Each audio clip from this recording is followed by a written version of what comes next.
Hello, everyone. This is Jared Pixley for President again. So, last night was the State of the Union address. For those of you who don't know, every year the President gets up before both houses of Congress and tells them how the country is doing, i.e., the state of our Union of States. So, I thought this week I'd go over Trump's speech and fact check his claims. Many news outlets have already done this, so I'm compiling several of them to make a more robust review. So, like I said, last night was the speech. This morning I spent all morning reading articles and watching videos to put this together. So, start off. When Trump entered the Capitol building, the cameras caught Representative Al Green with a sign saying, "Black people are not apes." This was obviously a response to Trump's video that he shared on Truth Social of President Obama as an ape. Representative Green was then kicked out of the meeting. About 50 Democratic members of Congress boycotted the event. Some members of Congress brought victims of Epstein as their guests in order to look Trump and Mike Johnson in the eyes. However, I personally doubt either of them would even recognize the victims. They do not seem like the type of people who know who's around them. Some members of Congress had "fuck ICE" pins on during the speech. I did not see Marjorie Taylor Greene in her, Cruella de Vil coat this year. Trump's theme for the State of the Union was America at 250, strong, prosperous, and respected. We'll circle back to that theme at the end of this video. Getting into Trump's claims. Trump claimed many times during his speech that we are the hottest country anywhere in the world, and we have more jobs, more people working today than ever before in the history of our country. However, job growth has shrunk in 2025 and is smaller than any other non-pandemic year. According to the revised data from the Bureau of Labor and Statistics, the U.S. added just 181,000 jobs, compared to the 2.5 million average jobs per year that Biden had added. On top of that, unemployment is also going up. Trump said that he lifted 2.4 million people off of food stamps. This is somewhat true. He did not lift them off of food stamps. He kicked them off of food stamps. So they are still poor, but now they're poor and hungry. Trump also claimed we have $18 trillion in investments pouring in from all over the globe. I'd love to see the flat earthers combat this claim, because he said globe, and they will claim that the world is flat, not a globe. Now, on top of that, the White House website only lists $9.7 trillion in overseas investments. And speaking of these investments, let's look at what happens when a country like, say, South Korea tries to invest $350 billion in an auto factory in Georgia. This was part of a joint venture between Hyundai Motors and LG Energy Solutions. This factory was supposed to create 8,500 jobs. The jobs that Trump claims to have added to the economy. Well, on September 4th of last year, ICE raided the place and arrested 450 people, including 300 South Korean workers. Several of them had visa waivers, while others had valid B1, B2 working visas. Despite what DHS claimed, there was no evidence that they had violated their visas. South Korea was upset about this and investigated the treatment of the workers. They reported that they had not been read their rights, and they were mocked by ICE agents, calling them little rocket men. None of them wanted to return to the U.S. after this event. Trip Tollison, the CEO of Savannah Economic Development Authority, was also upset and tried to negotiate the return of the Korean workers, saying that they were the only people that could install the new technology and train the American workers to use it. This attack put into jeopardy further investments. South Korea still had payments going through for this plant. Now, is this how we should treat countries investing in our country? Trump claimed that cheating is rampant in our elections and urged lawmakers to pass the Save America Act. You can watch last week's video to see what I think about the Save America Act. Now, however, there's no evidence of any rampant voter fraud.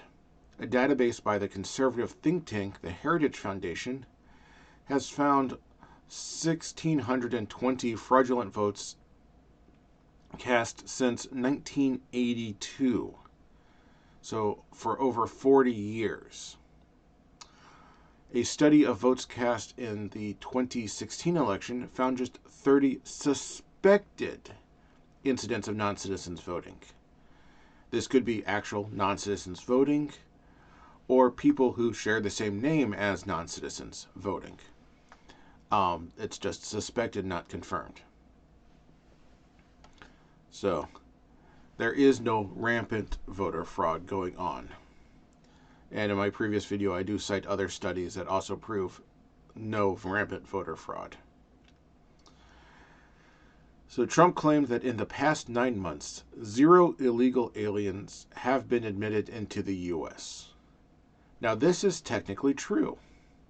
The DHS has put out a memo stating that for the 9th consecutive month, U.S. Border Patrol released 0 illegal aliens into the United States. So none of the illegals that they have caught at the border or at immigration at the airports have come into the United States, which is how it should be. However, the Border Patrol still records thousands of illegals crossing the border every month. In January 2026, they recorded over 6,000 illegals apprehended trying to cross the southwestern border. This is down from the 124,000 that were captured in January 2024 under Biden. So they are catching fewer illegals when they have more untrained men. During his speech, Trump also mentioned the killer of Irina Zaturska, that he was an illegal immigrant. He said that she was stabbed by a hardened criminal set free to kill in America. Came in through open borders. However, DeCarlos Brown Jr., the man arrested for her murder, and is also being charged by the U.S. Department of Justice in relation to the murder. They're adding some railroad charges and, I believe, domestic terrorism charges on top of the state's murder charge. DeCarlos Brown Jr. is a U.S.-born American citizen, not an immigrant. Trump has long claimed that immigrants are criminals, that other countries are sending their prisoners and, dumping their mental asylum patients in the U.S. This is just false. In fact, multiple studies have shown that natural-born American citizens are twice as likely to commit violent crimes as immigrants, and 2.5 times more likely to commit drug-related crimes as immigrants. So these countries are not sending us their worst.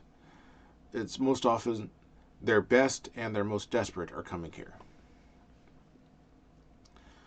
And now for one of the big ones. Trump has claimed multiple times, in my first 10 months, I ended 8 wars. Let's see how true that is. The war between Egypt and Ethiopia was actually just a disagreement over the construction of a dam. There was no actual fighting. It was more like a court case over zoning rights. And as of now, there has been no agreement between them. The 12-year disagreement over water rights continues. So he did not end this war because there was no war. Rwanda and the Democratic Republic of Congo did sign a peace agreement in Washington, D.C., but they have continued to fight, so that war did not end. So, another war not ended. Israel and Iran. This conflict lasted 12 days. Trump and Netanyahu discussed the attack ahead of time. Israel bombed Iran, then the U.S. came in and bombed Iran. Once we finished our bombing, we announced a ceasefire. So yes, this war did end because we stopped attacking. However, there is no lasting peace agreement, and now we're threatening to attack Iran again. Trump has just ordered a fleet to go over and park themselves offshore. What did he say is the biggest fleet the world has ever seen, or something like that. Pakistan and India. Tension between these two nations finally resulted in an armed conflict for 4 days. Then Trump posted in all caps, "Full and immediate ceasefire." Pakistan thanked Trump for thanked Trump for mediating a long night of talking and his decisive diplomatic intervention. However, India said that the peace talks were conducted through existing channels between both sides, so who knows if Trump really was involved in this one. Thailand and Cambodia. A couple of days after hostilities began, Malaysia hosted both countries for peace talks. President Trump threatened to end trade with both countries if they did not attend. A week later, a peace agreement was signed. But would they have accepted Malaysia's invitation without Trump's threat? We'll never know. Armenia and Azerbaijan. Though Trump thinks it's Albania and Azerbaijan. They have been fighting for over 40 years. Though their last battle was in 2023, after which they reached a ceasefire. So no fighting for over a year when Trump hosted their peace talks. However, they have yet to sign a formal peace agreement. They did sign a joint resolution to seek peace. So they signed another ceasefire, even though they have not fired a shot since their last ceasefire. And the two nations are still technically at war. The seventh war is Israel and Hamas. Trump was part of these peace talks. However, Israel bombed Gaza shortly after the peace talks, so this one has not ended. Many people agree that if Trump could negotiate a lasting peace between these two people, he would deserve a Nobel Peace Prize. But the conflict has not actually ended. He did convince them to agree to a prisoner exchange, so that is something. And then there's Serbia and Kosovo. This one was from Trump's first term as president. They reached an agreement back in September of 2020, not during the last 10 months. However, tense relations still exist, and they have not signed a peace treaty. So it was one that he negotiated, but was never completed during his first term. Not one that he has ended. And not during this term. So looking at this list, Trump might have been part of 2 peace agreements. Now I cannot remember which one it was. I tried to look it up, but could not find it. But one of the peace treaties that was signed, the leaders of the country said that Trump was in the room when they signed it, but he had played no part in the peace talks. He was probably just napping in a corner. So while 2 out of 8 wars have ended, they might have actually ended without Trump's intervention. We will never know for sure. Trump's other big claim is that prices are going down. He has said in other speeches not to believe your own eyes, the receipts are lying to you. During the State of the Union, he has said that gas is now below $2.30 a gallon in most states, and in some places $1.99 a gallon. I wish I knew where that was. Some experts think that some of his recent environmental rollbacks will cause gas prices to go up in the near future. Right now, the only state close to what Trump claims is Oklahoma, where gas is $2.37 a gallon. So the cheapest price that we can find in the country is higher than what he says it is in most states. Prices in some states are over $4.60 a gallon. Here in my own town, which is cheaper than most of the parts of this state, this part of the state, gas is $3.15 a gallon. But we cannot find any evidence of anywhere where gas is $1.99 a gallon. He also said that energy prices are decreasing. When they see energy going down to numbers like that, they cannot believe it. However, the average household energy bill has gone up 6.7% over the last year. His attacks on clean energy are estimated to raise the price of electricity up to 18%.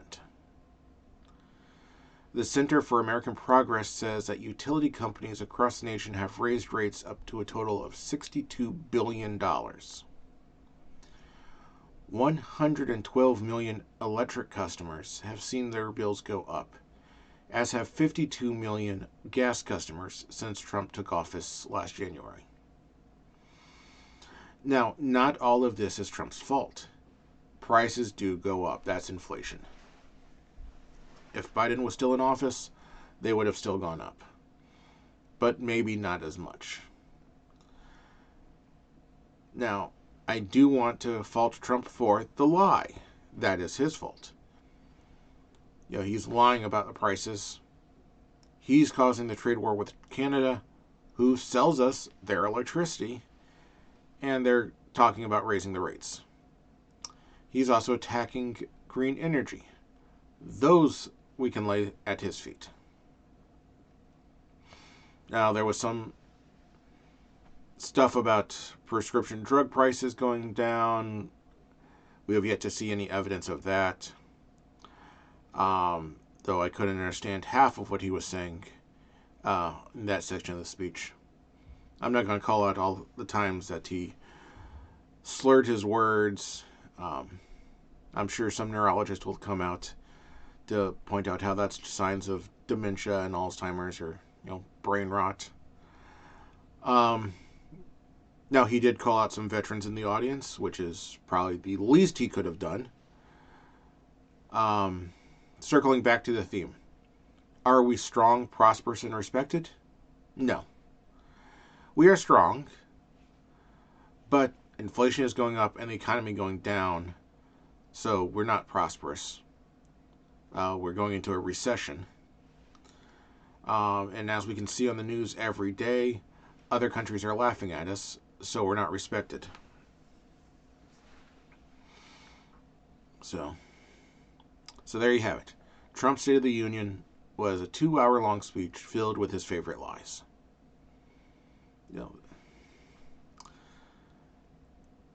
That's really not what the State of the Union is supposed to be.